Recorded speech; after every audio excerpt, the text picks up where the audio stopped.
Good morning. Today, our topic of the day is help, I'm losing my voice. All right, so we'll talk about that in just a minute, but first things first, I thought I'd introduce myself for all of you who are new around here.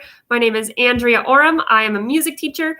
I help people sing in tune. I help speakers use their voice in a way that's healthy, but also confident for them. I teach homeschoolers, so I love it. I love every minute of it. And I actually mentor people who are interested in working towards this, teaching homeschool direction, and mentor them in how to do that and teach them how to make the structure work for them. All right. So with that, I thought I would do a vocal health one related today. Help, I'm losing my voice. What do I do? Right. And probably all of us have been there, whether you're a singer or not. So this could be relevant to, just everyday people who lose their voice. And sometimes it is related to sickness. So I will say, that could be a factor. But here are some things that you can do that you can start today or start right now that can help with that. Okay. So step one, make sure you're staying hydrated. So if I'm not going to talk about it a lot today because I want to keep these videos short and sweet. But if you're like, I don't know how to hydrate specifically in a way that's healthy for my voice, then go to the Strength Train Your Voice group. There is a link in the description of this video if you're not already in the group. If you are, head to the guide section, and it's called the Hydration Challenge. So you can find that in the guides, scroll down to the guide that talks about the Hydration Challenge, and then just go through that. And you'll learn about how to specifically hydrate for the voice that's different than hydrating just to stay hydrated.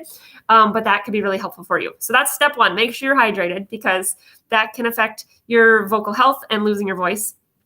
Step two, make sure you are following, if you work with kids. So if you happen to be a teacher, a music teacher, even just a regular elementary teacher or high school teacher, any type of teacher or someone who's talking all day. So this could be for life coaches. This could be for financial people who talk all day. If you're in meetings all day and you're talking all day, this could apply to you too.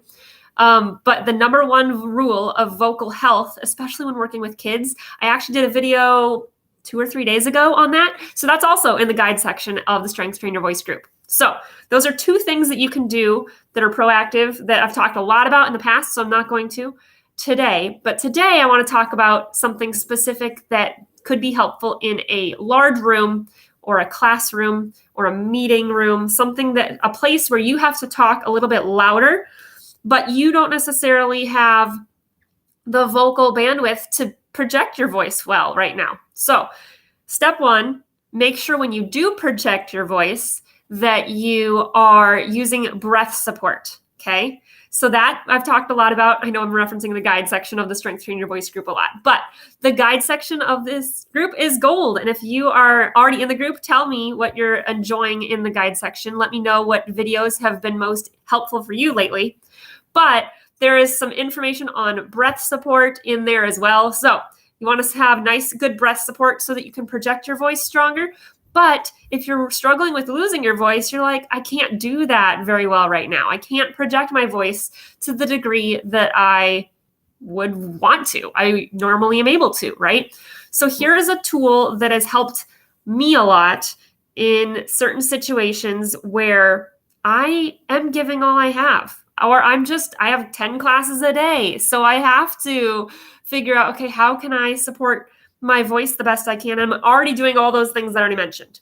So I'm already doing the really good hydration. I'm already following the first rule of vocal health when working with kids. Already doing those things, okay? This is kind of a last resort, not last resort, but one of the last resort options that you have, okay? And that is to amplify your voice. So you do not want to amplify your voice instead of learning these good ways of projecting your voice and healthy ways to keep your voice strong, because that's kind of like using it as a crutch, but you want to use it to help what healthy ways you are already using your voice. Does that make sense? Let me know in the comments if that makes sense to you, because the reason you don't want to use voice amplification or a microphone system as a crutch is because really you're just masking the problem then. You're not actually addressing the problem. You are continuing to use poor habits. You are basically continuing to hurt your voice along the way. but you are kind of covering it up. You're making it still okay to hurt your voice, which is not cool by me. So make sure you're using your voice in a healthy way first. But if you are super soft spoken and you're already doing these healthy things, or you're losing your voice, vocal amplification can be really useful when you're using your voice all day like that. So I have put in a link in the description of this video to one that I definitely would recommend. It is one of the ones that goes along your ear. So it's a little bit different. It's not one of those clip-on ones that goes on your clothes, because it's going to pick up your voice right where your voice is needed. Okay. So you can actually plug it in to a microphone amplification system, like an amp or a speaker that you want to buy. So you could buy one.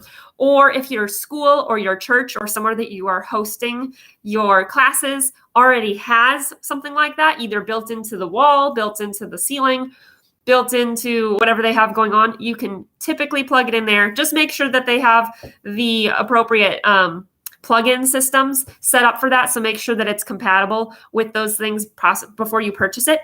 But vocal amplification can be a good fit for your voice in that instance. You just want to know when you can amplify your voice, and that's a good thing, or whether you should avoid amplifying it. Again, don't amplify to mask issues. Amplify to enhance the volume that other people are going to experience, okay? Especially if you're losing your voice. So let me know in the comments if this was useful for you, if you found this helpful. Let me know if you are interested in trying it. Again, I recommend the ones that go in front of your face rather than the clip-on ones, simply because you're going to pick up the most volume and accuracy of your voice here than still trying to project really loudly with it way down here. Make sense? All right, I see Carrie Fisher's in here. Hello, friend. It's so good to see you, and I'm so glad that you said it makes sense. That's what I want to hear. That's my goal. Short and sweet, make it easy to understand and applicable. All right, I'll catch you tomorrow. Bye for now. Oh, and if you're not in this, or if you are in the Strength Train Your Voice group, make sure you check out the vocal coach testimonial we have from Ari, who's a rock musician, coming this afternoon. So you can find that in the group. It'll be about 4:45 Central Standard Time. So stay tuned for that. I'm excited. Bye for now.